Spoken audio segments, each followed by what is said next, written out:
Welcome, everybody.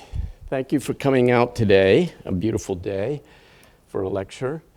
I appreciate it. I'm Brad Wilson. I'm Executive Director of the James Madison Program here at Princeton University. We're a part of the Department of Politics, and we have been around since the year 2000. So we're well into our residency here at Princeton. Today we are celebrating Columbus Day, Christopher Columbus. And I should say, not everybody is celebrating Columbus Day, I've noticed. A lot of people are celebrating Indigenous Peoples Day. That's something that President Biden declared for today. He also, I don't know that he mentioned Columbus Day, but he at least mentioned Italian Americans and their contribution to American life. Columbus Day was really originated as a kind of hats off to Italian Americans and what they've done for the country. By calling it Columbus Day, I mean, Lord knows I wouldn't want the Madison program to get a reputation for being politically incorrect. So I want to explain. You'll notice that you didn't get any mail delivery today. That's not because it's Indigenous Peoples Day, but because it's Columbus Day. Columbus Day is an official national holiday declared by Congress, signed into law by Lyndon Johnson back in 1968, with the first Columbus Day as a federal holiday being in 1971. So we're trying to be faithful to the democratic process in the United States by recognizing Columbus Day here at Princeton University. Now, before I introduce our Columbus Day lecturer, I'd like to introduce someone else and ask him to make a few remarks. This is Greg Ciongoli, who is the chairman of the advisory council of the James Madison Program. All of the departments and programs at Princeton have advisory councils. These are people external to the university who do just what advisory councils do, offer advice and give support to the programs and departments that they're affiliated with. Mr. Ciongoli has been in this role with us for several years. We're very grateful for all that he does for the program. And since our co-sponsor today is the National Italian American Foundation, which I believe is down in DC, I asked Greg if he might say a few words about the foundation and about his family's relationship to that foundation. So Greg, please.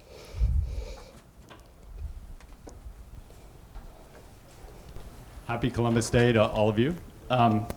As Brad said, I'm Greg Ciongoli. I'm Princeton class of 97, and I am the chairman of the Advisory Council for James Madison Program. Today's lecture by Professor Birzer is a joint project between the National Italian American Foundation, or NIAF, and the James Madison Program. The event is being sponsored under a NIAF program called the Dr. A. Kenneth Ciongoli Colloquium Endowment. Dr. Ciongoli was my father. He was a neurologist who practiced in Burlington, Vermont for most of his professional career, and he was also deeply involved in NIAF, particularly for the last 2 decades of his life. He served as chairman up to the time of his passing in 2008. The Colloquium Endowment was established to provide an annual grant to fund speakers, panel discussions, or debates that examine the positive contributions of Western civilization, and in particular, Italy, Italians, and Italian Americans on human culture, commerce, politics, science, and the arts. The goal of the Ciongoli Colloquium is to provide balance to modern college and graduate curricula that often overlook or denigrate the essential role that traditional Western civilization in general and the culture and people of Italy and their American descendants have played in the development of the modern world. As you might imagine, today's event is precisely the type envisioned when my father helped to establish this program. For hundreds of years, up through the time I went to public high school in Vermont in the early 1990s, Columbus was widely admired for his vision, his perseverance, and his courage. He was, in my view, appropriately credited with bringing Western civilization to the Western Hemisphere. Over the past 30 years, he has been transformed from a hero into a villain. Over this time, it has seemed to me that little consideration has been given to the positive aspects of Columbus's character or his contributions to humanity. I'd like to thank Princeton and the James Madison Program for hosting us today. Thank you. I'm particularly grateful to Professor George and the team at the James Madison Program for your continued efforts to stand for free speech, tolerance of dissenting viewpoints, and open academic inquiry. Thank you.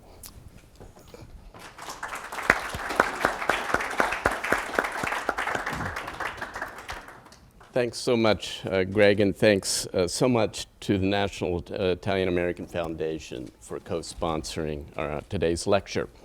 So let me introduce our speaker, Brad Birzer. Professor Birzer is the Russell Amos Kirk Chair in American Studies and Professor of History at Hillsdale College in Michigan.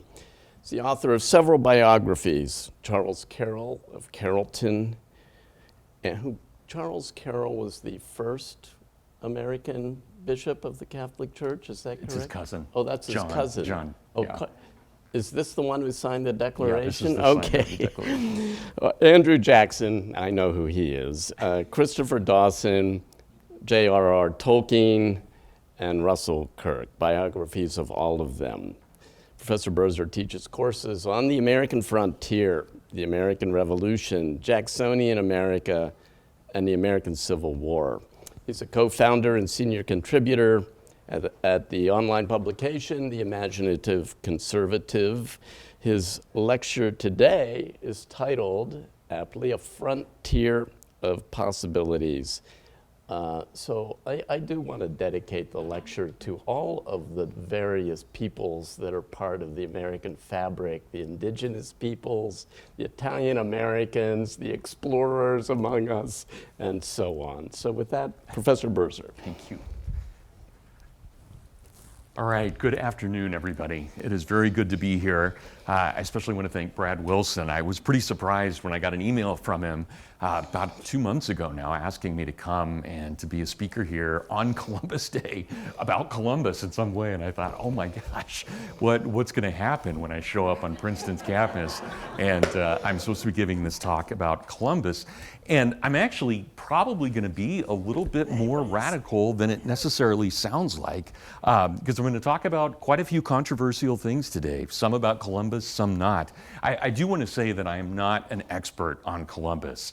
I have been fascinated by him. I watched this kind of sea change. Really about 1992 was the sea change when everything went against Columbus. And suddenly there was this movement to kind of bring him down. And this is when Russell Means, who I think is a very interesting character, was an interesting character and was a pretty good actor. Russell Means of the Lakota Nation had said at that time very infamously that Columbus was worse than Hitler, which of course made me more interested at the time. I thought, well, I mean, who is this guy and what's going on with all of this? And so I did become pretty interested in Columbus, but again, I'm no expert. So I want to thank Brad for inviting me and everyone at the James Madison Program and also at the National Italian American Foundation as well. I will do my best to live up to their expectations. So one of the things I do get to do at Hillsdale, as Brad mentioned, is I get to teach a course on the American frontier. And I've been doing that now ever since I first arrived at Hillsdale, and I've been there now for most of my career. I'm 55, and I got there back in 1999. So that's really been my career at Hillsdale. But I get to teach this course on the American frontier about every other year. And it's part of my rotation. So I teach American founding, and then Jacksonian America, and then the American Civil War, and then in my off time, I get to teach the American frontier. And one of the things that's always struck me about the frontier is that it's always this place about possibilities. There are always possibilities that can be imagined, whether it's the idea of creating a Jewish socialist colony in Kansas, which actually was tried, amazingly enough, called Beersheba. It's not the name I would have chosen, but a very, very interesting name for that. There were possibilities, for example, of the Jesuits trying to create a kind of Jesuit nation in the Dakotas under Father de Smet. There are always these possibilities of what might have happened on the frontier. And when we think about our own colonial settlement, when we think about the colonies, for example, of New England, or we think of Virginia, these were in and of themselves experiments. They were all incredible experiments. And we think about something like New Jersey and Pennsylvania. These were experiments as well, always thinking about the possibilities of what the frontier could be, what might happen on that frontier. Now, as Brad also said, it's important to remember that there were indigenous peoples here as well, and they had been here for thousands upon thousands of years. And in some places, like Massachusetts, when the Pilgrims landed at Plymouth Rock, disease had already gone through that area, so that when the Pilgrims landed, they actually encountered almost no Native Americans at all. Whereas in a place like Virginia, it was rife with American Indians, and in fact, there was a pretty serious empire under Powhatan in Virginia that the Virginians then had to confront in some way. And I'm often reminded that this is a classic story in Western civilization.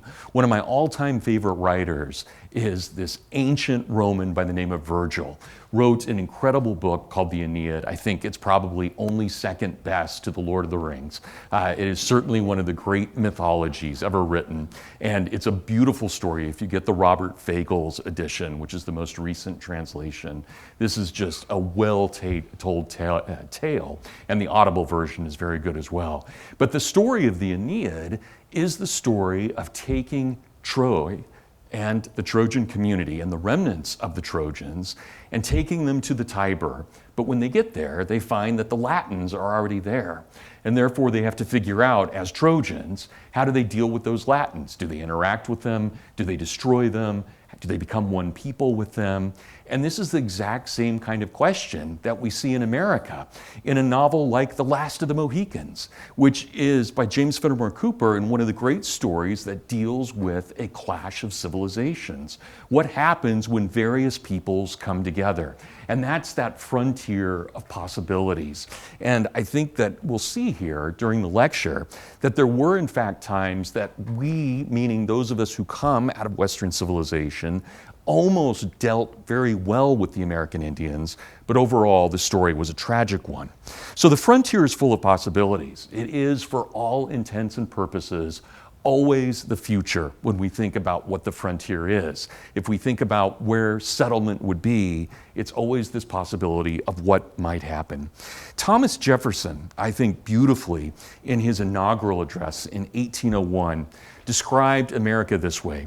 He said, "We are a rising nation spread over a wide and fruitful land, traversing all the seas with rich productions of industry. We are engaged in commerce with nations who feel power and forget right.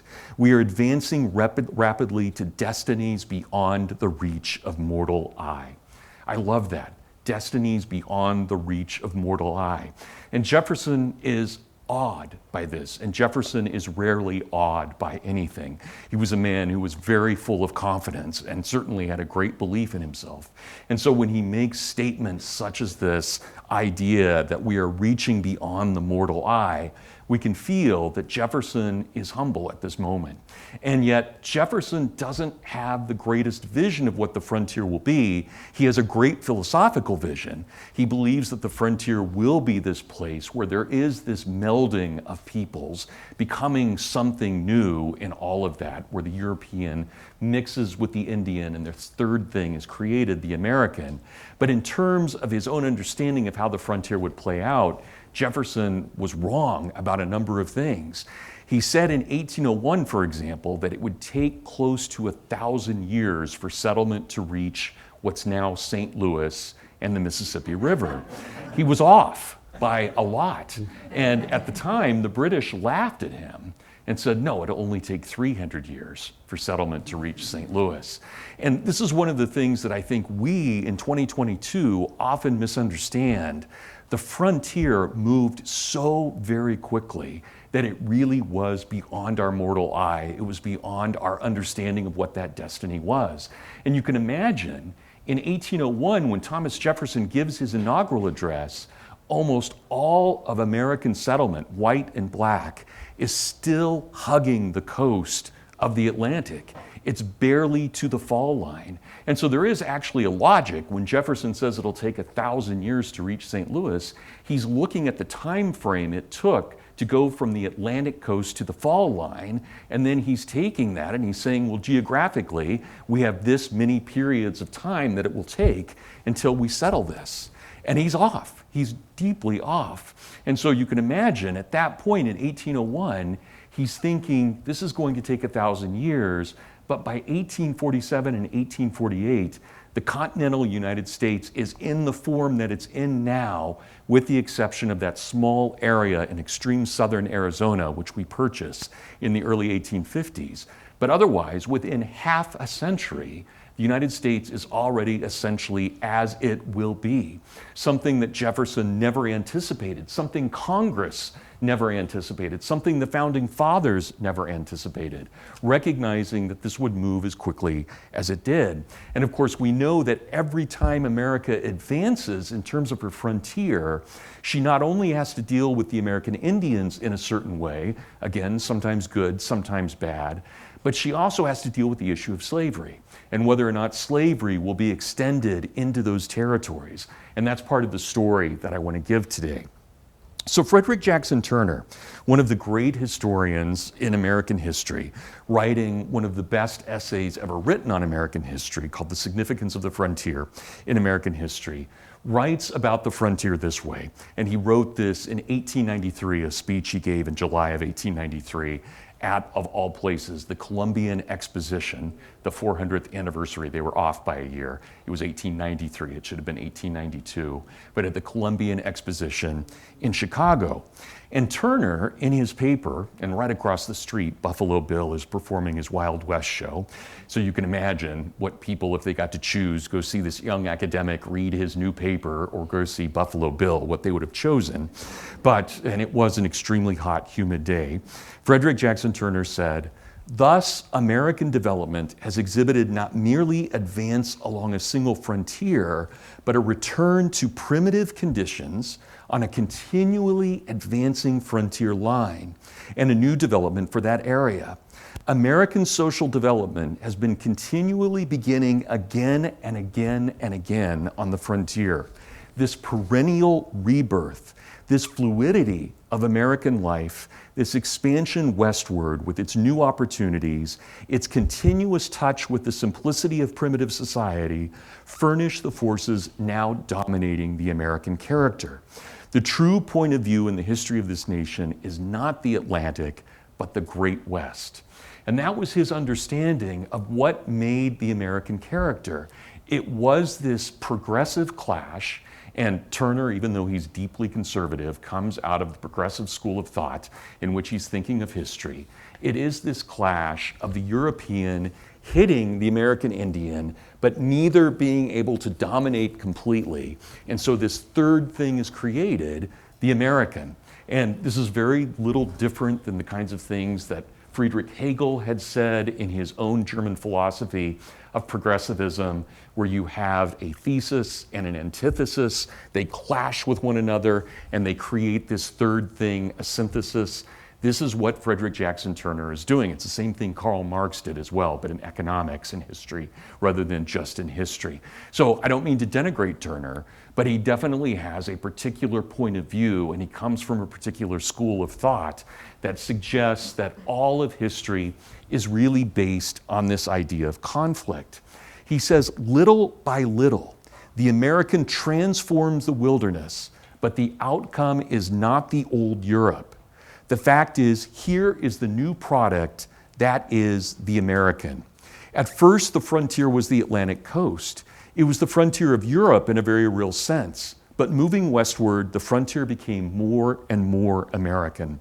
As successful terminal moraines result from successive glaciations, so each frontier leaves its traces behind it, and when it becomes a settled area, the region still partakes of frontier characteristics. So this, I think, is one of the best explanations of what the American is. It is this line of development that constantly moves west, but as it does so, it changes progressively. And I want us to think about that with 3 different instances here. And here's where I'll talk a little bit about Columbus. And then I want to talk about what I think to be one of the most important laws of the founding, called the Northwest Ordinance. And then I want to talk about the possibilities of what could have happened with the freedmen after the American Civil War and the settlement of the West. So Columbus, as I mentioned earlier, is not my expertise, but I'm fascinated by him, and I try to read as much as I can about him, especially when I'm teaching American frontiers. I think it's always important to go back to him as a kind of touchstone. If nothing else, even if we radically disagree with what Columbus did and we see him as worse than Hitler, we have to remember that he did make a significant change in history. He brought together the continents in a way that they had not been brought together since the breakdown of Pangaea. That is, when he came over on his second voyage, he brought with him hundreds, if not a little over 1,000 men. He brought cattle, he brought sheep, he brought hogs, he brought horses, he brought all kinds of grains with him. And as he did so, he allowed for the old world to take over in many ways the new world. So even something like Kentucky bluegrass is not actually native to Kentucky. It comes from central Spain originally and transplanted here on American soil, obviously in certain regions of this country, did very well. And when we look at animals like pigs among domesticated animals are extremely, among domestic animals, I should say, are extremely intelligent. But one of the things that makes pigs distinctive is they have a cloven hoof. And so everywhere they walk, they act as though they are a miniature plow breaking the soil. So all of these things are happening. Not only do you have all of these Europeans who are coming over and settling on American soil and bringing with them unwittingly all kinds of diseases. Those diseases will account for probably the death of anywhere from 90 to 95% of the American Indian population over the next 400 years. The disease factor and the disease frontier is, from a transcendent standpoint, just outrageous when you think about how horrific it was in what it was able to do. But the same thing was happening with animals, and the same thing was happening with weeds as well, or at least what American Indians considered to be weeds, what Europeans considered to be crops. All of these things became invaders of America, and we call this whole thing the Columbian Exchange. And of course, there are things that go back to Europe. Things like the tomato, which is amazing, right? Can you imagine Italy prior to the tomato actually showing up from America? Or the potato. We can't imagine Scandinavia or Ireland without the potato, but those were actually native crops to North and South America that were brought over. But this figure Columbus is, I think, important from a philosophical standpoint as well as from a historical standpoint. One of the most interesting things about Columbus, which is often not told in the story of Columbus, is that he was, and we can either agree or disagree with what was happening to him, but he believed himself to be a deeply mystical figure. And he was involved with what were called the Third Order Franciscans of his day. That is, he was part of a lay community that was attached to the Franciscan order within the Catholic Church. The Franciscan order, of course, goes back to the teachings of St. Francis, and it was within the Catholic Church rather radical in the way that it had its option for the poor. And Columbus believed that in some way he had been, through this experience of being a Third Order Franciscan, he had been given a kind of mystical take or command on the part of God to actually settle as quickly as he can in the East. Now, Columbus, to his dying day, as far as we know, never realizes that he wasn't in Asia. but he certainly believed that part of his duty as an Italian and sailing for Spain was to bring Christianity into this new realm. He thought this was deeply important. And not only this, but he actually had these kind of crazy, I shouldn't say crazy because they could have been real, but these kind of wild, at least from a historian's standpoint, mystical experiences, again, where he believed that God had essentially commanded him to do these things. And he had this belief that not only was he to bring Christianity into Asia, but that would then allow for the Europeans to attack Muslims and to attack Islam and squeeze them in the middle with Christians coming out of China and Christians coming out of Europe, and they would therefore attack and convert the Muslims. So Columbus writes in his journal, just prior to his first voyage, he said, "I saw the Moorish king come out of the gates of the city and kiss the royal hands of your highness. And your highness, as Catholic Christians, took thought to me, Christopher Columbus, to go to the said parts of India, to see those princes and peoples and lands, and the manner which should be used to bring about their conversion to our holy faith, and ordained that I should go not by land to the east, but by way which was then the custom, instead to go to the west, and by which down to this day we do not know certainly that anyone has ever passed that way before. Your highness commanded me that with a sufficient fleet I should go to the said parts of India, and for this accorded me great rewards and ennobled me, so that from this time henceforth I might style myself Don and be a high admiral of the ocean sea, and a viceroy and perpetual governor of the islands and the continent that I should discover, and that my eldest son should proceed to the same position, and so on from generation to generation forever." Now, part of this was very millennial. The Franciscans had believed that we had entered, once we had St. Francis, that we had entered into what they called the third age of mankind, or the age of the Holy Spirit. So there had been the age of God the Father under the Jews, and then there had been the age of God the Son under the medieval Christians, and now they were entering into this new phase of history, this third stage of mankind, or the age of the Holy Spirit, in which there would be this ushering in of a harmonious time, but then also there would be the arrival of the New Jerusalem in some way. And it's strange because we don't often think of Catholics as being associated with this kind of millennialism. In 2022, we think of pretty serious evangelicals and fundamentalists who would hold such millennialist views. But certainly these are the kinds of views that Columbus and many of the Franciscans at the time held.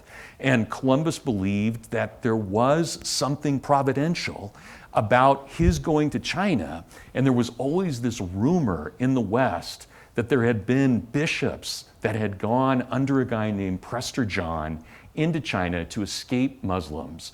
And therefore the Chinese were ready to convert at any point because of these 7 holy men that had gone and created a sort of El Dorado in China. You get those same views among Spanish who settle in North America. They're also looking, many of them are, looking for this El Dorado, especially Juan de Oñate, who is the great founder of New Mexico. But this was part of Columbus's plan. His plan was to create this great alliance between the Asians and then the Europeans of his day. He even wrote what he called a book of prophecies. And in that book of prophecies, and this again seems somewhat crazy to us today, but Columbus believed that once he had landed either in China or in India, there were actually only 155 years left of world history until the coming of the New Jerusalem. So this is how quickly all of this was going to happen for Columbus. And so I'll leave Columbus there for a moment, but here we are on Columbus Day, and I think it's probably important to figure out what his true motivations were. There's no doubt that he has the old motivations of empire, he has the old motivations of expansion, but at the same time, he does have this deeply rooted mystical sense about who and what he is. But let me go to my second example then of possibilities for America. And I'm jumping forward several centuries now. I'm going forward to the summer of 1787, which is the great summer, of course, in which the Constitution was written. But one of the things that we as Americans often forget is that there were actually two foundings going on in the summer of 1787. Not only were there men meeting in Philadelphia to write the Constitution, but our government was also meeting under Congress in New York at that point. And one of the great questions that Congress was dealing with that summer was what to do with American frontier lands, in particular with the area known as the Northwest, the Old Northwest, which is Michigan and Indiana and Ohio and Illinois and Wisconsin and just a tiny bit of Minnesota on this side of the river. So all of this area was coming into America, and the Americans had to decide, what do we do with this? And they passed unanimously. This is Congress. This means that Georgia and South Carolina went along with this as well. There was very little debate. On July 13th, the US government passes this Northwest Ordinance. It is what would be known, at least after the American Civil War, as one of the great four organic laws that made up America. So these include the Declaration, the Articles of Confederation, the Northwest Ordinance, and the US Constitution, especially as amended in 1791 with the Bill of Rights. And so Congress passes this law dealing with the frontier of the Northwest. And it's really an astoundingly liberal, in the best sense, document. Point number one, Article 1 of the Northwest Ordinance. No person demeaning himself in a peaceable and orderly manner shall ever be molested on account of his mode of worship or religious sentiments in the said territory. Point number one, absolute religious toleration. You don't even have to believe, and you can still be a citizen of the Northwest. That was a stunning admission at this time, because you remember we're still coming out of the colonial experience where there was very little religious toleration. There was some for a while in Maryland, there was some in Pennsylvania, a little bit in Rhode Island, but never to the extent that we're going to see here in the Northwest Ordinance, where it is this vast acceptance of religiosity, or even lack thereof religiosity. But point number one. Point number two, probably just as important when dealing with law. The inhabitants of the said territory shall always be entitled to the benefits of the writ of habeas corpus, to a trial by jury, to a proportionate representation of the people in the legislature, and of judicial proceedings according to the course of common law. Now, imagine for a moment common law, things that we take for granted. The idea of a trial by jury, we all take for granted. And yet, it was much older than the Christianization of the Anglo-Saxons. In fact, when the first Christian evangelists met with the Anglo-Saxons, they found that the Anglo-Saxons already had this common law as a part of their own tradition. Now, we would think, all right, 12 on a jury, that meshes very nicely with the 12 apostles. It seems like it was a Christian institution, but it is in fact older than that. And for the Americas to adopt the common law, and all the original 13 states had as well, but for them to adopt the common law in the frontier is to suggest this radical traditionalism going back well over 1,500 years to this pagan period of Anglo-Saxon history. And it's probably good, and I don't want to get too much into this in this lecture, but it's probably good we can't identify the founder of the jury. If it was just some person, we could dismiss it as the idea of just some person. But when it's the tradition of an entire people and of a linguistic group, it carries a certain weight that I think is essential, and again, was carried on not in a revolutionary sense, but in a radically traditional sense into the American West. And at the end of that article, we have this about the frontier. And in the just preservation of rights and property, it is understood and declared that no law ought ever be made or have force in the said territory that shall in any manner whatsoever interfere with or affect private contracts or engagements unless fraud has previously been discussed. Now, imagine that. As Americans, we often talk about free enterprise. We talk about the ability of a business to be founded, one person, another person, creating a contract, founding a business. But notice how, again, radical this is in its reach, how intensely liberal it is. We can get married without the permission of the political system. We can form a religion without the permission of a political system. We can form a business. We can form a college. We can do all of these things despite what the political system does. This was all guaranteed on the frontier. And then we get to the really interesting part for this lecture, what I think is, again, an astounding possibility of what might have been. Article number 3, religion, morality, and knowledge being necessary to good government and the happiness of mankind, schools and the means of education shall forever be encouraged. All right, that's part 1 of Article 3. But then we get to part 2. The utmost good faith shall always be observed towards the Indians, towards their land and their property. They shall never be taken away from them without their consent, and in their property, their rights, and their liberty, the Indians shall never be invaded or disturbed unless in just and lawful wars authorized by Congress. But laws founded in justice and humanity shall from time to time be made for preventing wrongs being done to them and preserving peace and friendship with them. Now, at this point, we can all kind of snicker a little bit because obviously this didn't happen. But I want us to again think about the possibility. What if in the mind of the founders, the American Indians really were not people in the way, but actual future citizens of the Republic? What if, unlike the Americans who saw themselves as deeply Roman and civilized Republicans, what if the American Indians, like we see in James Fenimore Cooper with Chingachgook and Uncas, what if they are noble Republicans? What if they are Republicans that are still rooted in nature?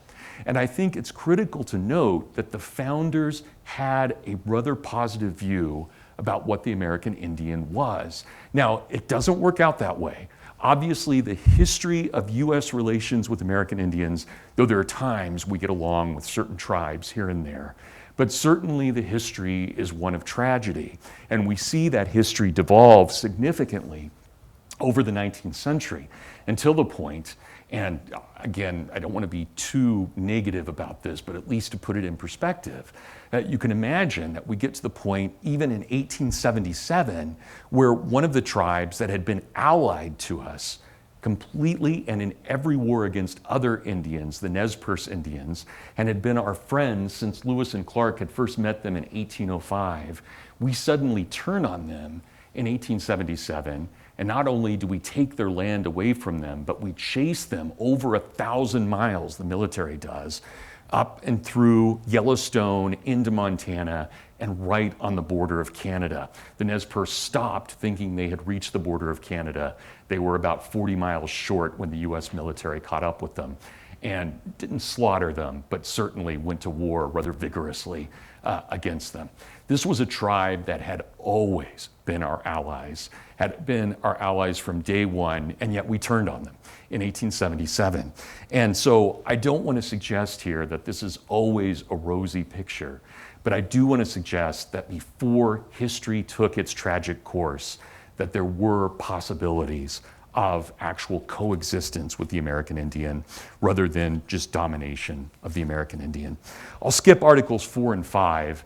They deal with the idea that any new state that comes into the Union has to be equal to the original 13 states. So Pennsylvania can't claim a colony out into the West. No state can. Ohio has to be equal, for example, to Virginia or to Massachusetts. But then we get to Article 6, very important article for the frontier. There shall be neither slavery nor involuntary servitude in the said territory, otherwise than in the punishment of crimes whereof the party shall have been duly convicted. So the frontier, at least by the spirit of the frontier, would not allow the extension of slavery. And remember, South Carolina and Georgia passed this law just like the other 11 states did as well.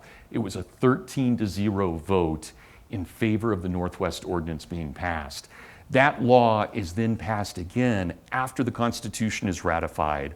One of the very first acts of the US Congress under the US Constitution is, not surprisingly, to continue the common law, but then number two, to re-ratify the Northwest Ordinance as well.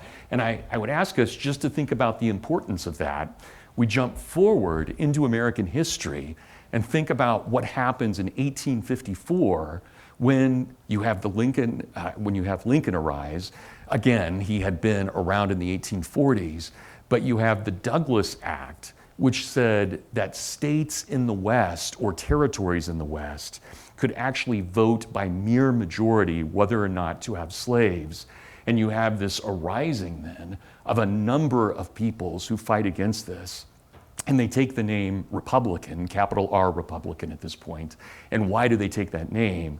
They take that specifically because they're hearkening back to the Northwest Ordinance.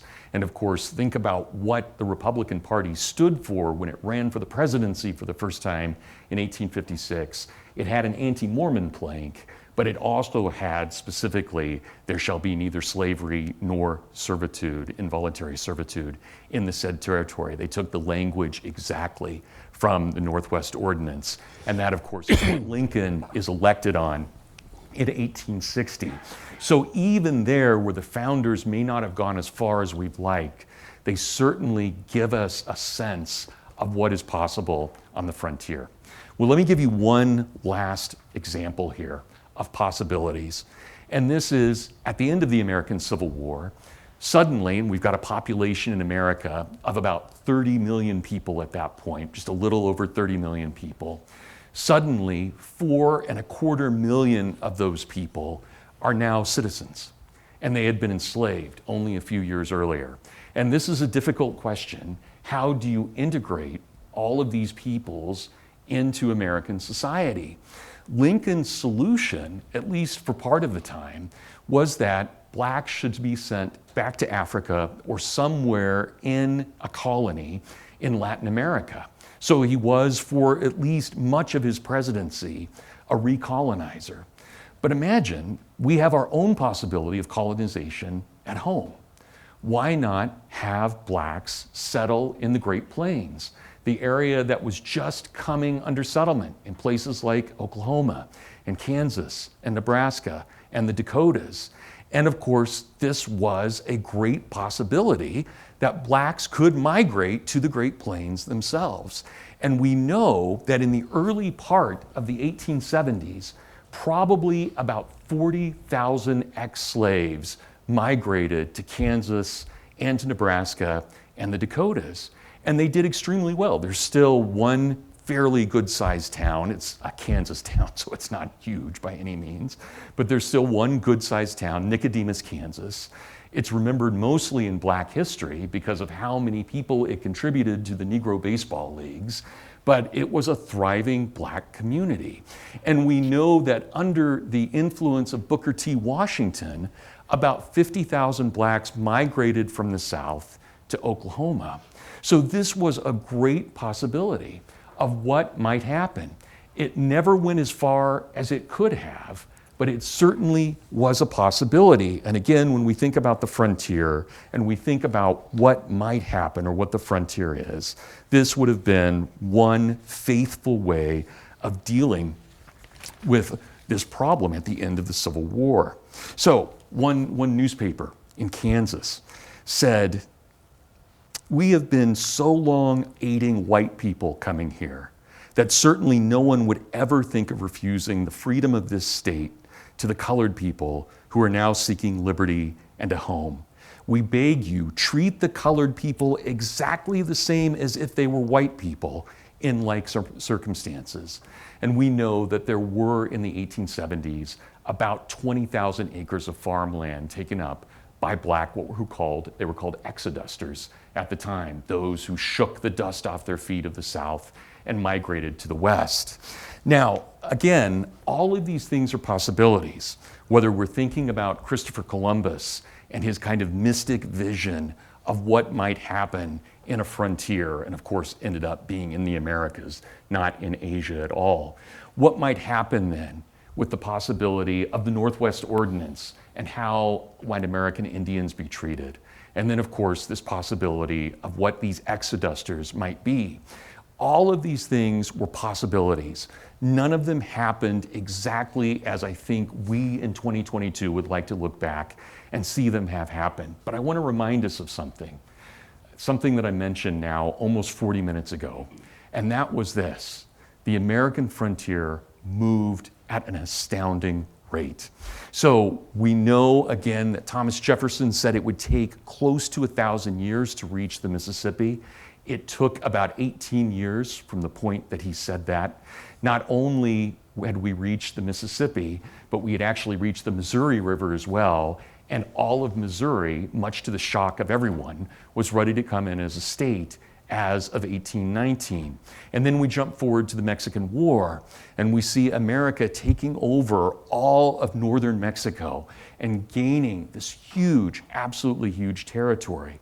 And then by 1890, we have Frederick Jackson Turner, who says that the frontier, at least as a continuous line, is now over. There is no actual frontier remaining, even though there are still frontier conditions left in North America. That is an incredible moment. And I have to hearken back for just a second to my great undergraduate professor. Probably nobody would remember him, but a man by the name of Walter Nugent wrote an excellent book called The Structures of American Social History. And in that book, he looks at the demographics of what was going on in the West. And he shows that even though this is a country of immigrants, and certainly everyone who has any blood that is non-native, every one of us is an immigrant to this country in one way or another. Even though we are a country of immigrants and we've had huge waves of immigration in the 1840s, again in the 1880s, and the 1890s, all the way up to the present day, it's worth remembering that much of our population growth was simply the procreation of those settlers who were moving west. And Nugent, in his own findings, going through the census data, both of America and of Canada, finds that young girls, usually about the age of 16 or 17, get married. They often have children every 18 months. So they're pregnant, they give birth, they breastfeed for 9 months, and then they get pregnant again. And this went on basically for most women on the frontier from about the age of 16 to about the age of 42. Now, if you do the math really quickly, we're talking about the average woman on the frontier having anywhere from 10 to 13 children apiece. That's where American growth really comes from. That is astounding. And nobody could keep up with that. There was no possibility that the American Indian could have kept up with that kind of rate, especially as they were losing land and losing resources and being squeezed out of their traditional territories. And none of this is to suggest that they should have lost their traditional territories, but obviously the historical reality is that they did. And the historical reality was that Americans were having a lot of kids and taking up a lot of space really quickly. But regardless, this takes us back to the frontier. It is this one unusual aspect of America, because unlike the rest of American history where we can say it was this or that, the frontier was always the possibility of this or that. Thank you. We have time for questions. We have time for questions? Oh, yes. Okay. Lots of time. Oh, good. Oh, good. Thanks so much, Professor. Before I open it up for questions, I had a couple of things on my mind that you can confirm or disconfirm. Was it the Jefferson administration and Congress that authorized and funded the Lewis and Clark expedition? Absolutely. Okay, Yes. so that was Jefferson and his party putting into practice this desire to push Yeah, the core of west. discovery. Yeah. Okay, good. Another question. I know you say you're not an expert on Columbus, but you're a voracious reader about Columbus. So putting children's books aside, Sure. what would be a good book, maybe the best book written on Christopher Columbus? Actually, I'm still a fan of Samuel Eliot Morison, kind of the old traditional look at Columbus. I think that he was a great sailor and a great historian, and I think he captures Columbus pretty well. Okay, So, thanks. yeah. Samuel Eliot Morison, or is it Morison Eliot? Yeah, Eliot right, Morison, right, thank got you. it. Thank you. Great. Well, we've got a good deal of time for Q&A, which is the way we like it. So we have a tradition within the Madison program now of inviting any students in the audience to ask the first questions. So let me do that. Any student questions? Yes, sir. Could you say who you are and if you're here as a student, what your class you're here, so forth, whatever you can do. Hi, I'm Preston from Brooklyn, proud Italian from Brooklyn. Today's a big day for my culture. I'm a first year. So basically, thank you very much for coming. I enjoyed your talk. My question revolves around, obviously Columbus is not a great guy. He's just not a role model, right? But I'm wondering, I always try to, maybe not defend him, but to say why this holiday means things to my culture. And people, get defensive, of course, in a very environment like Princeton. It's maybe not the most PC thing to say that this is Columbus Day. Any advice on how to historically respond to some of those criticisms, of Columbus? Well, I would say definitely he matters, just historically, because of the Columbian Exchange, if for nothing else. This reconnecting of the old world with the new world, and that remaking of crops, and the kinds of foods and diseases, everything that goes back and forth. I mean, that's not always a pretty story, but I think it's a really important story overall. I also think, and this was something, and you said you're an Italian American, for a long time in American history, there were great fights over who had actually discovered America. And a lot of it came down to ethnicity, and specifically what ethnicity were. So there were people who thought it was Leif Erikson, and not surprisingly, these are the Scandinavian Americans who think that it's Leif Erikson. There were a number of people who thought that there was an English Welshman by the name of Madoc, the Welshman. And so you get all of these stories about possibilities. And in that sense, it does matter what the ethnicity is because they play out in the way of what they're promoting for each of those things. So I'm not surprised that an Italian American would in some way be attracted, even though you said he's not an exemplar, would be attracted to the story of Columbus. And I think that's a central story to who we are as a people. And I would take this, one of the things that I kind of wanted to talk about without getting into it too much in this lecture is what I had mentioned earlier. And that is every one of us who doesn't have native blood, we're all immigrants in some way. And that's and it's terrible what happens to the American Indian. But if we ignore that for a moment and we focus on how America has welcomed the immigrant from most parts of the world, I mean, let's think about this for a moment. We had no restrictions on immigration from 1801 up until the 1880s. And there were no restrictions on Europeans coming into America until 1921. There were no restrictions at all on people coming from Latin America until 1964 and 1965. We had an almost open border with Mexico throughout most of American history. So I think the story of immigration is really important as we think about who and what we are as a people. But my point, Preston, is essentially this. What do you say about someone like Columbus? He changed the world. I mean, regardless of whether we think he's a model character or not, he fundamentally changed the world. His outlook, whether it was that kind of mystical vision or not, his outlook recreates the old and the new worlds. And it starts something that no one had seen previously for a very, very long time. And to the point where it reconnects all of these things. So that to me, it should be a sufficient answer for anyone who's interested in history. If we're only interested in politicizing history, that's a terrible answer. But if we're actually interested in trying to figure out what happens historically, I think that's just a fact when we think about Columbus being an important figure. Does that help at all? Yeah, thank you very much. Yeah, you're welcome. Student questions? Yes, right down here, thank you. My name's Maureen. I'm actually a first-year student at Lehigh University, not Princeton. That'll do.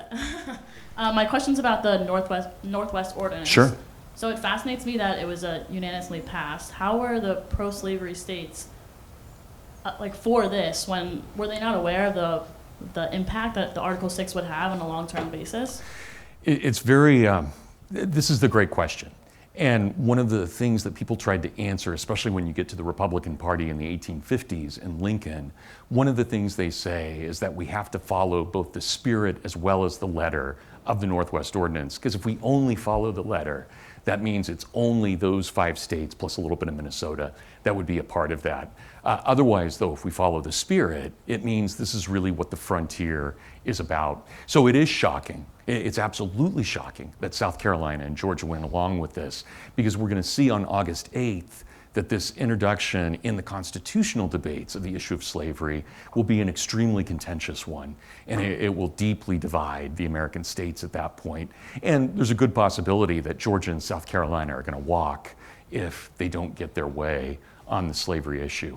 So that's why I was kind of at least hinting at, I think there are 2 kind of founding moments going on in 1787, but it is pretty shocking that and so this guy from Massachusetts, who actually was he becomes a very famous legal theorist later, but a guy by the name of Nathan Dane was the one who introduced this law. It was actually written by Jefferson originally for Virginia, back when Virginia was about to claim what would be the Northwest, and they had that at the whole Ohio territory before they gave that up to the United States. Jefferson had constructed the possibilities of what this law might be, but it was Nathan Dane of Massachusetts who actually introduced it, and it was at the very last moment. I mean, literally, as he's introducing it into Congress, he writes Article 6 out at that moment. So it was passed it's really, hesitate to say this as a historian, but there's something miraculous that it passed like that. So, yeah, thank you. Yeah, it might be worth mentioning that according to Jefferson in his autobiography, I'm sure you're very familiar with this, he says that he had drafted a passage for the Declaration of Independence, which was blaming the king for slavery in America, and condemning it as an unjust affront to humanity. And it was removed from the final version of the Declaration, and Jefferson says the reason was the opposition of Georgia and South Carolina, those 2 states you've mentioned, that then went ahead and voted in favor of the Northwest Ordinance, had objected to that language in the Declaration, and Jefferson said that it was the sentiment of the Continental Congress that they best take it out if they wanted unanimity with respect to the Revolution itself. Yeah. More questions? Students first. Yes, in the back. Hi, John. I didn't see you there. John's my neighbor from home. So I'm John, I'm a sophomore here, and I was wondering, like you talk a lot about these settlers moving west and confronting the possibilities of the frontier, and I'm wondering what you think the significance is that we've moved basically everywhere on the continent, and I'm wondering if does that spirit of confronting the frontier still exist in America, and if so, where, and if not, what does that mean? Yeah, it's a great question, and I could give you a relatively long answer, but I'll just try and keep this somewhat short. So one of the things that happens, one of the things that Frederick Jackson Turner says, is that with the closing of the frontier, we really lose this American character, this aspect of who and what we are, and yet we still have this expansionist mode, and so he's worried about that. He's worried that we're going to become really imperialist, that we're going to just start moving into foreign lands, taking over things. And it's at the same time that we're looking at Hawaii. And so there are a lot of things going on as Turner says this. One of his students, interestingly enough, at Harvard is Franklin Delano Roosevelt. And Roosevelt becomes convinced that one of the reasons we have the Great Depression is because we've lost the frontier. And so it has a huge influence on the New Deal. The New Deal is this managerial revolution in which we try to manage the resources that we have left, because there aren't going to be any forthcoming resources at this point because the frontier's over. So this is a huge moment. But then you jump forward just another 20 or so years, and you end up with John F. Kennedy. And his slogan for president is the new frontier. This is what he wants. And then, of course, and not to get too cheesy about this or anything, but this is where so much of our science fiction comes from. You know, the original title for Star Trek was Wagon Train to the Stars. That was the original name of the series. There's a reason they hire William Shatner, and it's not because he's a great actor, it's because he looks a little bit like Kennedy. So they're trying to play off on this. Don't get me, I like William Shatner. He's a fine actor. But that's all. So this is deeply rooted in who and what we are as an American people. And for a generation that would just be a little older than I am, especially those who grew up in the 1950s. So I didn't come along until 1967, so I'm much more of that science fiction era. But people who were a little before me, Westerns would have been everything for them. It would have been the genre for them.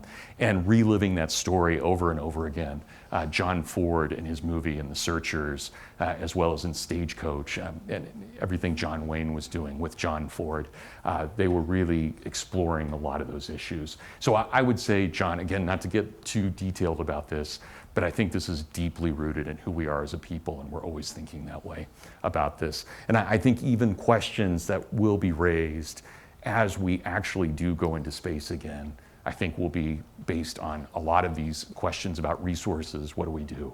I mean, imagine if we could mine an asteroid, the kinds of things that would come from that. There's a frontier aspect to that, definitely. Great. Other questions from students? Well, you're sort of still a student, aren't you? Yes, Solveig Gold. She's a doctoral student. Thank you. Thanks so much. I was reading an article this morning that mentioned that the Native Americans had no concept of private property.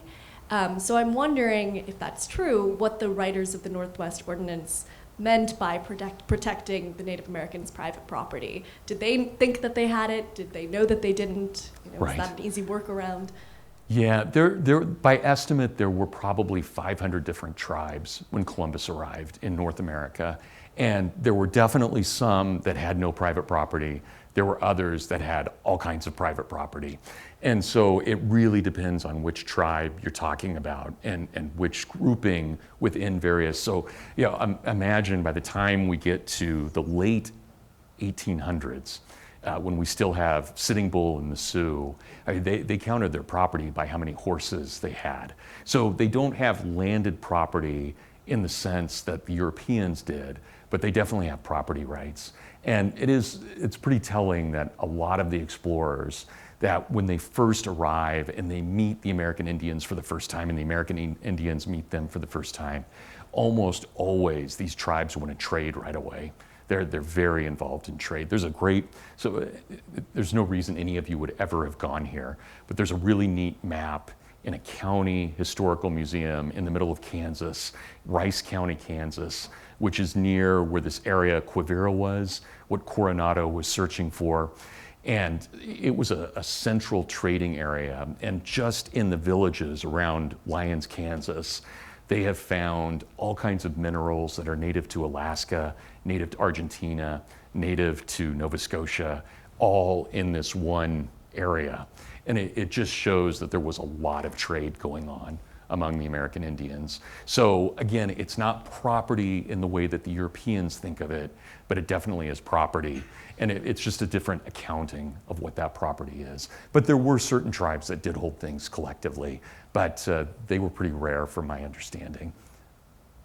Yeah, oh, you're welcome. I'll tell you a quick story if this helps at all. One of the persons who shows up in my dissertation was this French Miami Indian. Miamis are in northern Indiana, despite the name. It had nothing to do with Florida, in northern Indiana. And at the time of the American founding, he was a chief. His name was Chief Jean-Baptiste Richardville, and excuse my French, it's terrible, but that was his name.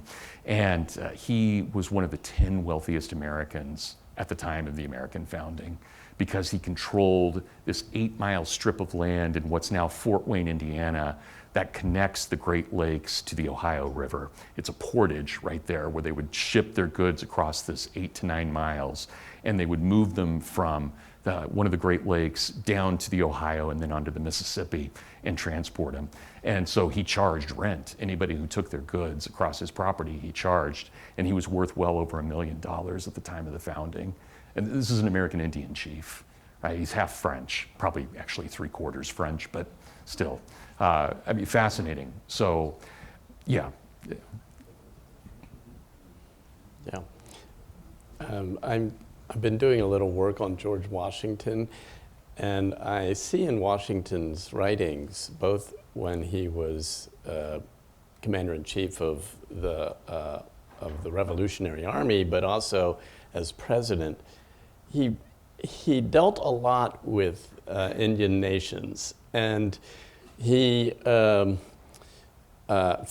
fighting them and trying to make peace with them. Sure. And his attitude throughout, though, is always peace is the goal, and the way to do that is for we on the American side or the colonial side to honor our contracts with the Indian tribes. He just hammers away on that question, that the key to peaceful relationships is for us to honor the sanctity of contracts and to live by contract with the Indian tribes.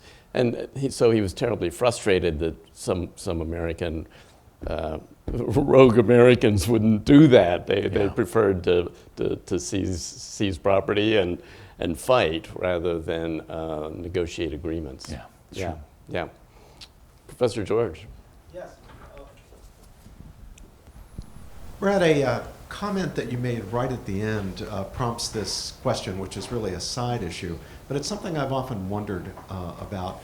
You referred to the Republican Party's first platform, the presidential platform of 1856, where the party pledged to fight against the twin relics of barbarism, slavery and polygamy.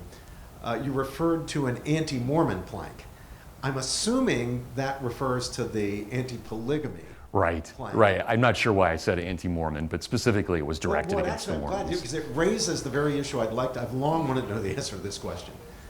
How much of that was the opposition to polygamy being a pretext for persecuting the Mormons just because they were weird and people didn't like them? And how much of people not liking the Mormons had to do with their introduction or reintroduction of polygamy? Which was which? I don't think it's an either or. I think it's a both and.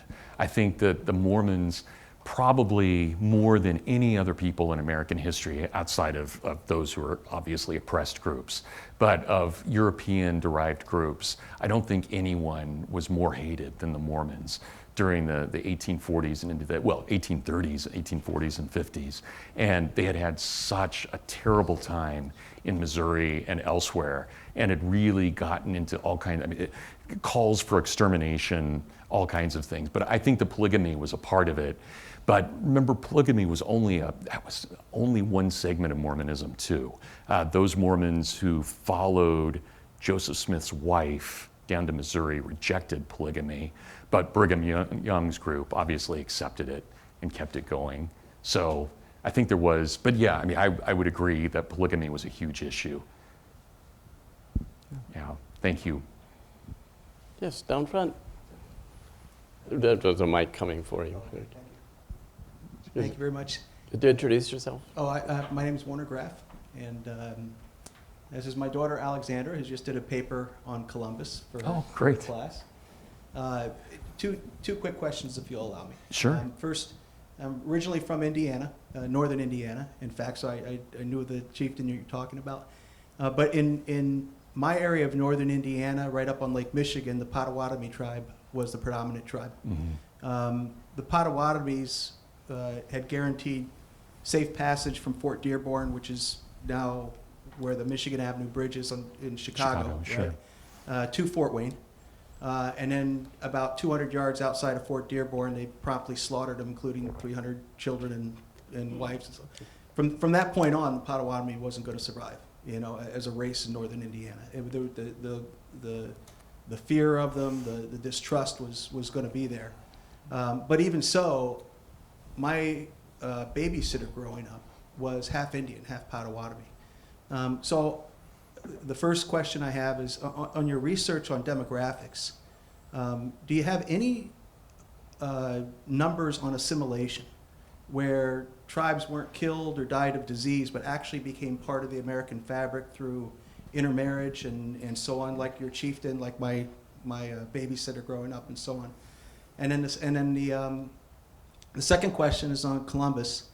Obviously, motives and context and being a product of your times all should factor into our judgment of Columbus. We position Columbus as power hungry, trying to squeeze Muslims and convert and so on. But I was wondering, in your readings, how much of his motives would you attribute to purity? In other words, thinking that saving the savages from, a lifetime of purgatory, was a noble thing, and therefore that drove him to ride in a boat, the size of this room, across an ocean, and help to save mankind based on his religion.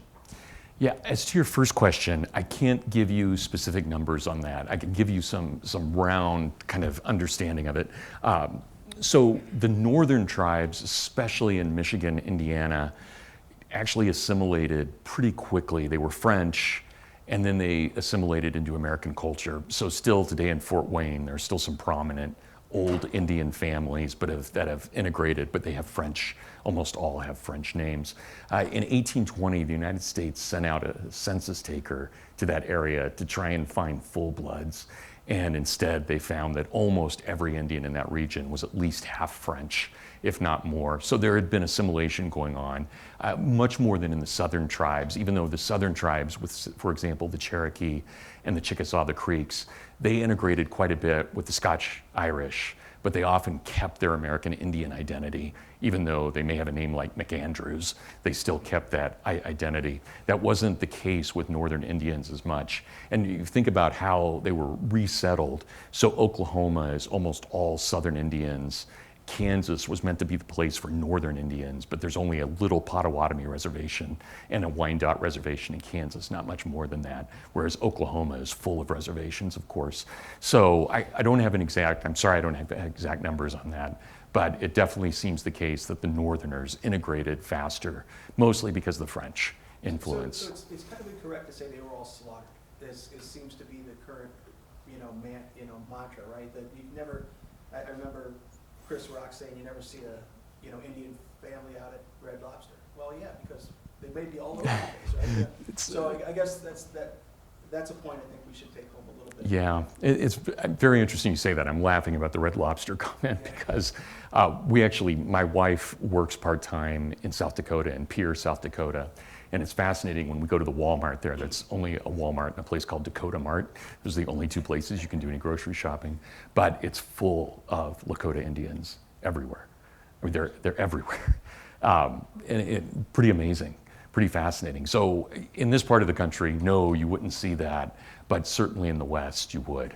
I'm pretty convinced that I actually sat next to Russell Means in New Mexico at a restaurant when I was younger, but I'm not positive about that, and I didn't ask him. But I thought it was Russell Means. Younger, I was in college at the time, but I thought that's who it was. So I think it really depends on where you live.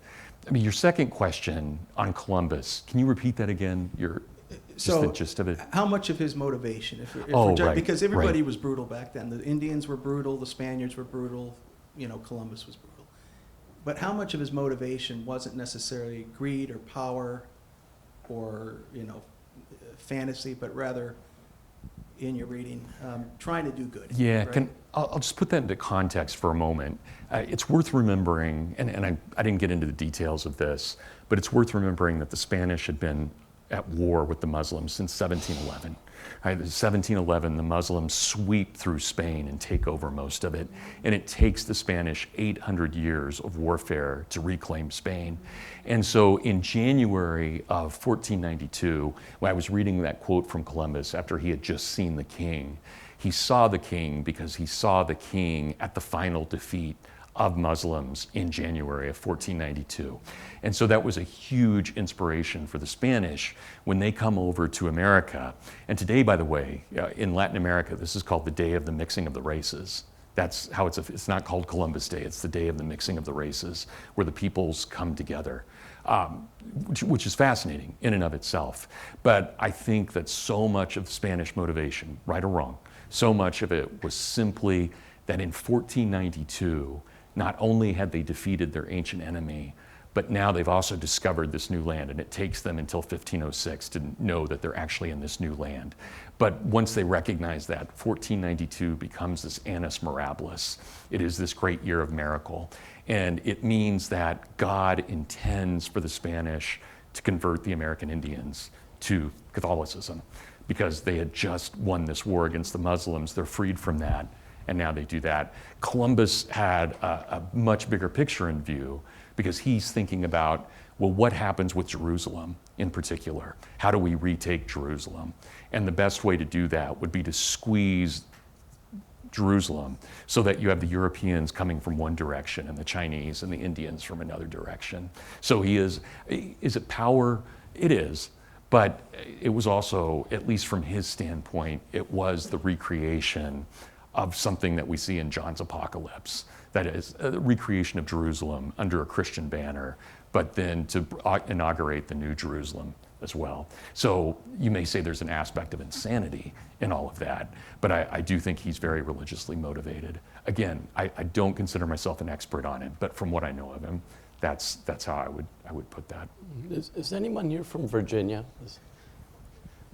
Yes. I say that because your state today is recognizing this day as Yorktown Day, the Battle of Yorktown. Is that right? Yes, our great victory in the Revolutionary War was today. I didn't know that. So it's kind of interesting.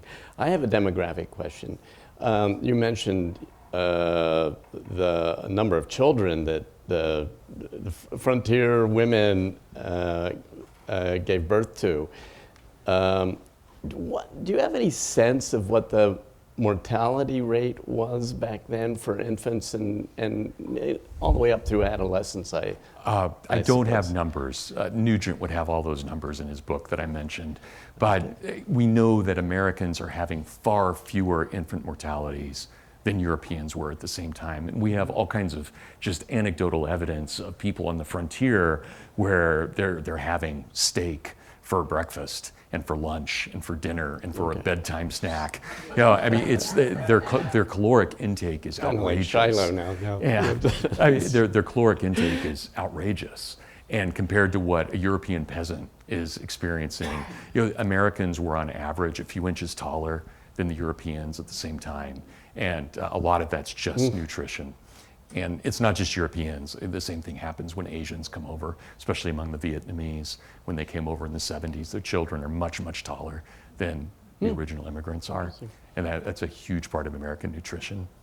Oh, good. Yes, ma'am, you've been very patient. Thank you. There's a microphone coming your way. I'm gonna grab my water. Sure.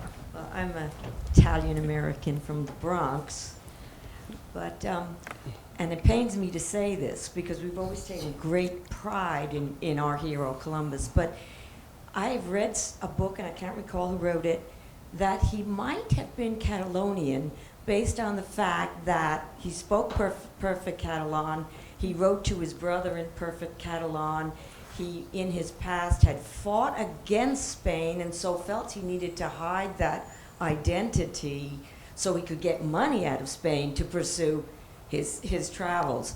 Have you, and I can't recall if it was some nonsense TV program I saw or whether I read the book because it was a while ago, it angered me so much, I think I'm blocking it. But have you heard anything about it? I haven't. I'm sorry. I know nothing about that at all. I apologize. I wish I could offer a glowing response to that, but I can't. It's very easily explained.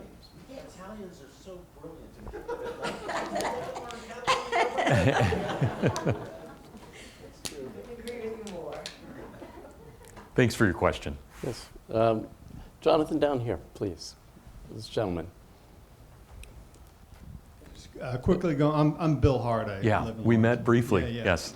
So going back to Georgia and South Carolina, could it be that Georgia and South Carolina are opposed to slavery in the Northwest Territories because that would have been competition, a competitive edge for Georgia and South Carolina? We've got our slaves, so why do we want to open up slavery elsewhere? They retain a competitive edge. Just a thought. I don't have a response to that. I don't know. I wish we don't even have the debates. It happened so quickly in Congress that there were no debates about it. They just put it up for a vote and Does we voted. that make any sense? Yeah, no, Okay. I think it's, but I mean, didn't you start getting into great questions about free labor versus slave labor and the economic efficiency of both? I don't know if they were arguing like that or not. I mean, Mark, do you have there is, Jefferson has a very famous letter, I think it's at the Holmes letter, I'm not sure, about the Missouri, his opposition to the Missouri Compromise. And in that letter, he endorses the idea of seeing slavery spread into the federal territories in order to dilute its influence. Where it's concentrated in states, there's a slave power that dominates everything. If it were distributed throughout the federal territories and elsewhere, it wouldn't nearly have this kind of permanence and influence on society that it currently had. So that's kind of interesting. I mean, that could be the way they were thinking about it if they had not wanted slavery. I was just saying from an economic perspective, not to have Yeah. slavery. If I'm in Georgia or South Carolina, I'm saying like, no, that's all right. Nobody else can have slaves. We'll have slaves. Yeah. Yeah, so. Well, Professor Gelzo, you must have Yeah, something to say Dr. about Guelzo this. should be able to answer this. Gosh, and you can contradict me, it's okay. Well, what would you like me to say?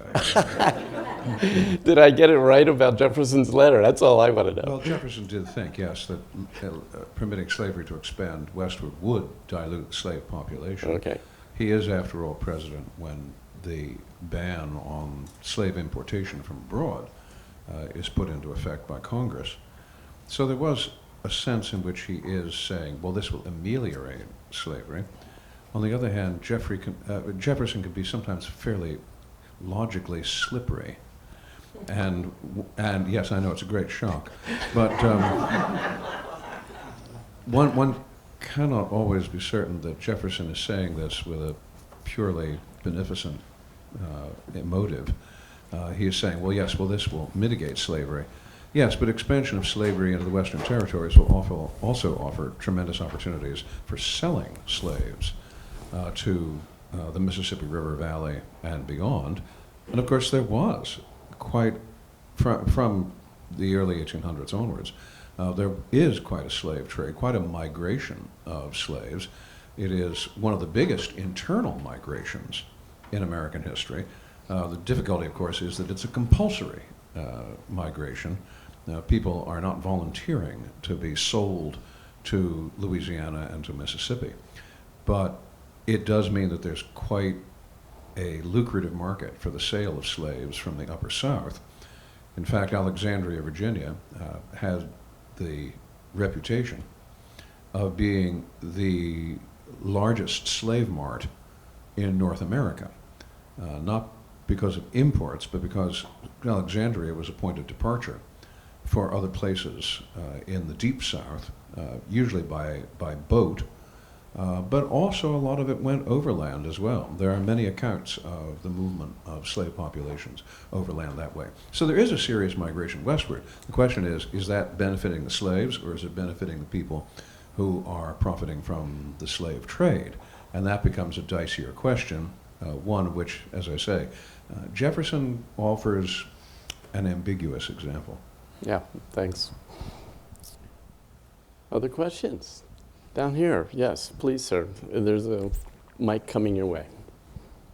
Thank you for your talk. I was wondering if Could you identify yourself? Oh, I'm sorry. My name's Carl Werner. I live in Morristown, New Jersey, and I'm wondering if you might be able to share with the audience a little bit about the college that you teach at, which, if I'm not mistaken, is probably one of the first or the only college of its time that prohibited racial discrimination in its original charter in the mid-1800s. Yeah, so I teach at a little college in Michigan. We always do this. Little college right there on very close to the Ohio-Indiana border called Hillsdale College. And it was founded in 1844 as an abolitionist college and has a very proud history of that. It was colorblind from day one. It was also the very first college to allow women to earn a liberal arts degree. It wasn't the first college to allow women in, but it was the first college in America to allow them to earn a liberal arts degree. So it's got a very kind of noble heritage. And I actually, not to get too personal about this, but I live right on the edge of we have a huge Protestant cemetery on the northern part of town, and I live right across the street. I'm the last house in town. And it's pretty amazing. From my driveway, I can see the grave of Ransom Dunn. And it's probably not that well known, D-U-N-N. He was the first historian at Hillsdale, but he was also one of the founders of the Republican Party in 1854. So my kids and I go to his grave quite often. It was pretty neat spot actually. But yeah, that's our heritage at the college. And it's been that way. We've never actually done anything other than being colorblind ever since day one. So yeah, it's a neat place. I've been there since '99 now, so my career has really been there. Yeah. And John's father is one of my colleagues, and his mother too.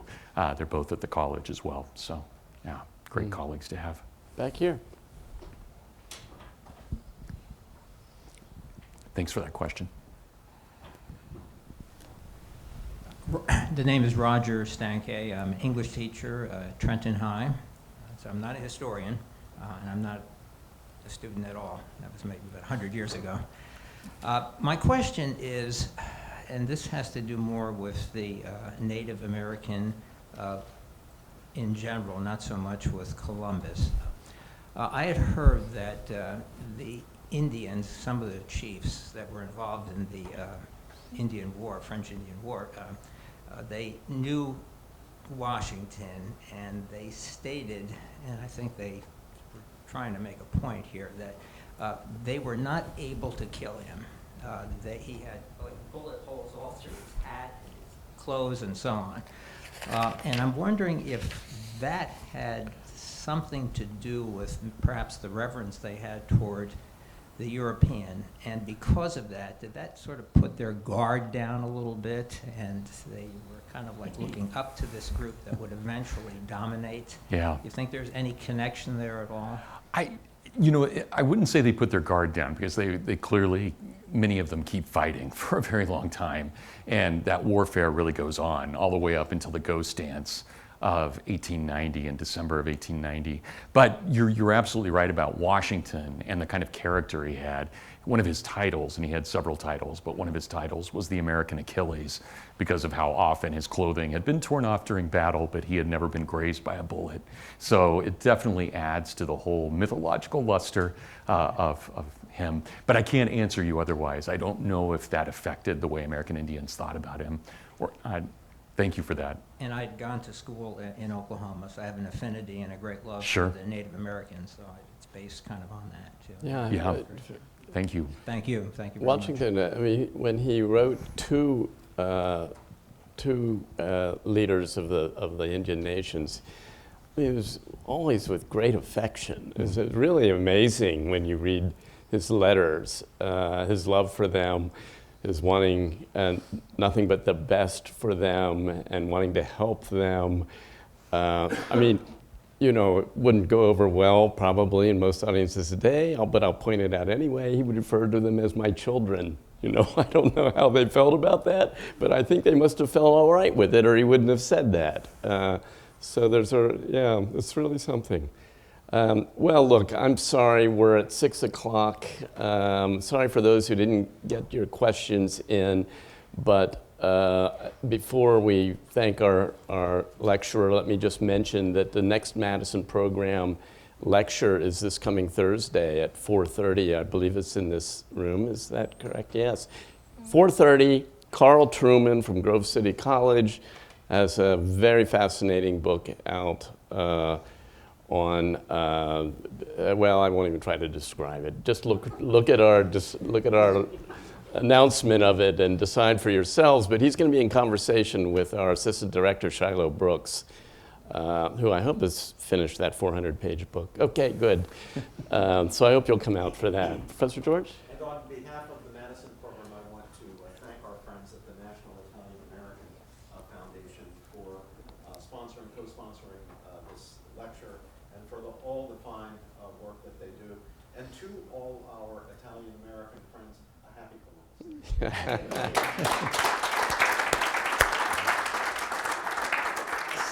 So let's thank Professor Birzer for a wonderful talk. Thank you.